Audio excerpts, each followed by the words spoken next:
बलोचिस्तान के शहर नोशकी से गिदरोशिया पॉइंट के नुमाइंदा जहूर गुल जमालदीनी की रिपोर्ट के मुताबिक इंसानी स्मगलिंग के खिलाफ आगाही के कौमी दिन के मुनासबत से असिस्टेंट कमिश्नर जहूर बलोच की सरबराही में आगाही रैली निकाली गई, जिसमें कसीर तादाद में लोगों ने शिरकत की। रैली डीसी ऑफिस से शुरू होकर मुख्तलिफ रास्तों से होते हुए वापस डीसी ऑफिस पर एहतताम पजीर हुई। रैली के शुरका ने बैनर्स उठा रखे थे।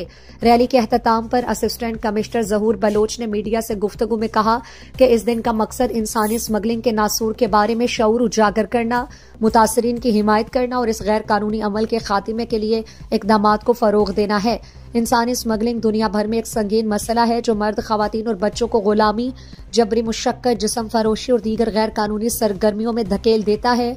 अक़वाम मुत्तहिदा के मुताबिक हर साल लाखों अफराद इस जुर्म का शिकार बनते हैं, जिनमें से बड़ी तादाद खवातीन और बच्चों की होती है।